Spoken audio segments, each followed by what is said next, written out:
Welcome to Fosbury Flop, a podcast for the crazy ones who are not fond of rules. A podcast about the geniuses who change the world. Synergizing with Phidias Lab, we present On the Dexterity of the Coach. Joan Cortés says that coaching is not about knocking over every domino piece one by one until the whole chain falls. Coaching is about knowing exactly which piece to push so the entire domino chain falls under its own weight. The mediocre coach thinks, here I will use that great play from Alex Teres. There I am going to apply the technique I learned from Craig Morris. They focus on their idols and role models, so necessary, and on the past, rather than the moment they are in. They imitate idols who were brilliant at proposing the best solutions for the context they faced. The good coach, Alex or Craig, focuses on his environment, in that present moment. That's why they are able to find the best proposal for their teams. Anchored in past lessons taken out of context, I have learned how difficult it is to adapt to what the present context demands. While preaching that the great player needed to be an expert in adapting to uncertain environments, I pursued expertise as a coach through certainty, forgetting the environment and relying on what I already knew and had under control. Player, navigate the game. An uncertain journey is unplannable, I would tell them from the certainty of a rigid game plan. The drill is uncertain. You must adapt, I proclaim, while having every task and response of the training session meticulously prepared. Do not obsess over doing what you know. Do what the situation's success demands. Yet, when I had to propose a new task, my thought was, which of the tasks I already know should we do? Instead of, what is the best task I can propose? What does the team need? It's not about the action you have planned or want to take, but the one you find you can take. I would say, all while being fixated on making the team behave and play exactly as I thought. I focus the improvement of the player and the team on their ability to respond, to adapt efficiently to a constantly changing, uncertain environment. But did not I need the same thing to be a good coach? I assume that the player's performance took place by engaging with the environment, but that the coach performance emerged from memorizing the great training books of history, from knowing and repeating what had worked previously and the methods of the great past coaches. No, the coach performance, the knowledge, also emerges close to the context, not by isolating oneself from it. Listening to Messi narrate what he did in his greatest plays and memorizing it does not enable you to replicate it. It does not work that way. For those of us who play from the sideline, from the technical area, it's the same. The secret does not lie in knowing and applying what Guardiola did. It's not the ability to label or memorize that brings us closer to success. It's the attentive responsiveness to ebbs and flows of an environment that is never quite the same from one moment to the next. Do not worry about capturing the sport. It does not matter if your playbook is not that big, as long as you perceive the environment and adapt to what you encounter. Bernstein said that dexterity is not an act, but the efficient interaction with a dynamic environment. He was speaking from a motor perspective, focusing on the athlete. But is it not the same for the coach? Dexterity is the motor ability to quickly find a correct solution for a problem in an unexpectedly changing environment. Could we remove the motor aspect he mentions? That is, dexterity is not limited to an athlete's movement. It also applies to the coach and the team. A dexterous player, athlete, coach, or team could be defined as those who have adaptation wits in any condition. The efficient behavior of the player is not based on perfection of movements achieved by repeating models, memorizing commands or instructions. The team's performance does not emerge from the decontextualized and repetitive perfection of certain collective patterns. A coach does not intervene efficiently by memorizing all possible game situations and the best tasks ever done by previous coaches.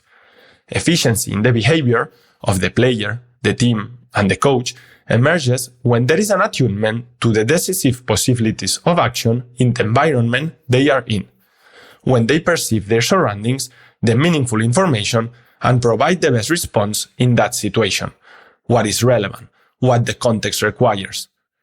And it is quite likely that the need in that particular environment cannot be satisfied by any task of Josep Guardiola's Sala or play from Zeljko Obradovic, because this is what makes these geniuses great. Their success is not in memorizing, copying from different contexts, or retrieving from the past. It is in reasoning in the moment, in creating within a present environment. The environments the team navigates are not at all different from the context the coach encounters. Are the problems a coach faces not uncertain, unpredictable? Can the coach play the uncertain game from the certainty of the bench or the whiteboard? Now I understand why Albert Batalla told me that the teacher's discomfort is the price to pay for the student's growth. The team and the player move through an uncomfortable terrain, no different from the one the coach walks. The player, team, must find a motor response to the challenges and problems so uncertain and changing that competition presents. The coach faces similar challenges, but his response, his adaptation, is not motor, since he cannot score goals or make passes, but of a different kind. Both the player and the coach must perceive and act. It is crucial that they perceive the relevant information in the context they are in order to act efficiently toward their purpose. In the pursuit of victory, the team, the player, and the coach must squad up to the opponent, perceiving and acting. The player does this through interactions on the field. The coach does so from the sideline. Each component perceives and acts influenced by the whole they are part of, shaped by the walls and slopes of the home that is the team. This perception-action cycle unfolds within a team governed by its own unwritten norms and system of governance. The cycle is rooted in the shared unspoken values of the entity that is the team.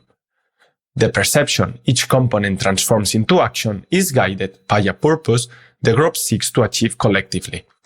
The internal dynamics of the team shape which opportunities for action are perceived as viable to accomplish that shared purpose.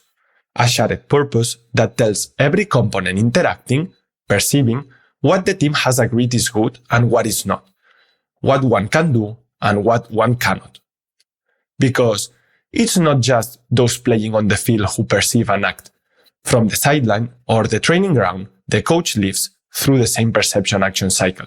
However, his actions are not based on motor skills, on physical movements.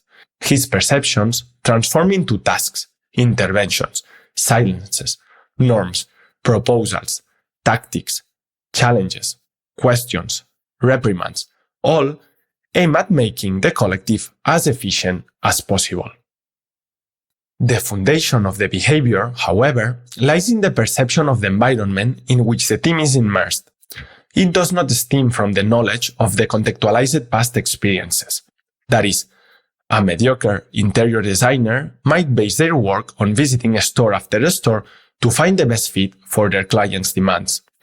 A good interior designer, however, is someone who has the skill to create, or commission the right carpenter to create, the perfect piece of furniture for the specific needs of the context. Perceive and act, not memorize and force a fit. It is far more relevant to know how to propose the right play, the right drill for the context you are in, than to have a great memory of things that work in the past. La Lengua de las Mariposas is a masterpiece of a film featuring a teacher as they ought to be. Don Gregorio does not just lecture academic knowledge that is forgotten the moment students leave the classroom. He does the exact opposite. However, there is one scene I find fascinating, the only moment that I would like to question to Don Gregorio. While he enthusiastically explains at the blackboard with his back to the class, the diagrams he has created to explain how to measure a pumpkin, the students behind him are doing everything but paying attention. I imagine it was the best method he could find, based on all his extensive experience. It must have been an extremely good and useful technique in all the contexts he had been immersed in. But it lost all relevance in that present context. Because it's not about techniques, not about high-quality methods. The impact we make on individuals, teams, who move through different contexts requires efficient and unique adaptation. And perhaps, at that moment, the intervention that Don Gregorio's environment called for was something else entirely. That great gameplay you cherished and implemented 15 years ago is neither inherently good nor bad. It was useful in a specific context, and that's it. Before applying it again, you need to put it to the test. Have you immersed yourself in the present context and selected the relevant information to achieve the team's objective? Is that cherished play the best response to the environment you are in? Because the key is that everything you do brings the team closer, not farther away, from attunement with the environment, from the key sources of information of the context. You need to ensure they play beautiful basketball, not just a memory game of past plays. Because this, whether you're a player or a coach, is about knowing where to attend, where to look, not about studying, cramming, memorizing, or repeating. The movie, however, is excellent. And for me, as someone who impacts so many lives, I would love to have even a hint of the dexterity that Don Gregorio shows throughout the film. That's why we must be careful with the information we convey to players or coaches in learning processes. What you present as relevant, does it facilitate or hinder their perception of the meaningful information in the environment?